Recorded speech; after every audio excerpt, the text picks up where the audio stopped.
स्वागत है आपका एक बार फिर वैदिक स्टोरीज में। आज हम बात करेंगे महाभारत के तीसरे दिन की। महाभारत के युद्ध का तीसरा दिन एक महत्वपूर्ण मोड़ पर था, जिसने पांडव और कौरवों के बीच हो रहे संघर्ष को एक नई दिशा दी। पहले 2 दिनों में दोनों सेनाएं अपने प्रमुख योद्धाओं के कौशल और शक्ति का प्रदर्शन कर चुकी थी, लेकिन तीसरे दिन का युद्ध निर्णायक साबित होने वाला था।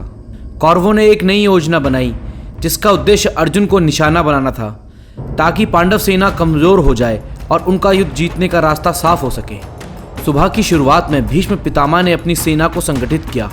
उनकी रणनीति थी कि अर्जुन को घेरकर कमजोर किया जाए। भीष्म के नेतृत्व में कौरवों की सेना ने अर्जुन पर तीरों की बौछार शुरू कर दी। अर्जुन का रथ बाणों से ढक गया, लेकिन अर्जुन ने धैर्य से काम लिया। उन्होंने अपने धनुष की सहायता से अपने रथ के चारों ओर बाणों का एक सुरक्षा घेरा बना दिया, जिससे कौरवों के हमले निष्फल हो गए। अर्जुन की यह रणनीति दिखाती है कि वह केवल योद्धा ही नहीं, बल्कि एक महान रणनीतिकार भी थे।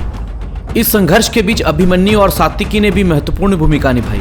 अर्जुन के पुत्र अभिमन्यु, जो अपनी बहादुरी और युद्ध कौशल के लिए प्रसिद्ध थे, उन्होंने युद्ध के मैदान में कौरवों के कई योद्धाओं को परास्त किया। सात्विकी, जो पांडवों के प्रमुख सेनापति में से एक थे, अभिमन्यु के साथ कौरवों के खिलाफ एक मजबूत मोर्चा बनाए हुए थे। शकुनी की गांधार सेना ने पांडवों पर जोरदार हमला किया, लेकिन अभिमन्यु और सात्विकी ने मिलकर न केवल इस हमले का जवाब दिया, बल्कि शकुनी की सेना को बुरी तरह पराजित भी कर दिया। इस हार से कौरवों का मनोबल गिरने लगा। शकुनी की हार ने कौरवों की स्थिति को और कमजोर कर दिया और पांडवों की विजय की उम्मीद बढ़ने लगी। उधर भीम और उनके पुत्र घटोत्कच ने दुर्योधन को निशाना बनाया। घटोत्कच, जो अपनी मायावी शक्ति और अद्भुत युद्ध कला के लिए जाने जाते थे, उन्होंने कौरवों के शिविर में आतंक मचा दिया। भीम ने दुर्योधन को युद्ध के लिए मैदान में चुनौती दी और दोनों के बीच एक भयंकर मुठभेड़ हुई। भीम के आघातों ने दुर्योधन को कमजोर कर दिया और अंततः वो अपने रथ से गिर पड़ा।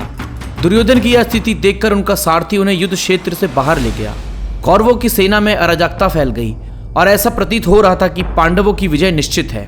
भीम और घटोत्कच की वीरता ने पांडव सेना को एक नई ऊर्जा दी। उधर कौरव सेना में अफरा तफरी मच गई। तब भीष्म ने स्थिति को संभाला। उन्होंने कौरव को फिर से संगठित किया और युद्ध में वापस लाए। लेकिन इस समय दुर्योधन ने भीष्म पर आरोप लगाया कि वो पांडवों के प्रति नरम रवैया अपना रहे हैं। इस आरोप से भीष्म आहत हुए, लेकिन वे अपने कर्तव्यों से विचलित नहीं हुए। उन्होंने अपनी पूरी शक्ति से कौरवों का नेतृत्व किया और पांडवों के खिलाफ मोर्चा संभाला। अर्जुन ने देखा कि भीष्म के नेतृत्व में कौरवों की सेना फिर से संगठित हो रही है। उन्होंने भीष्म पर सीधा हमला किया। अर्जुन और भीष्म के बीच यह द्वंद्व तीसरे दिन का सबसे रोमांचक क्षण था।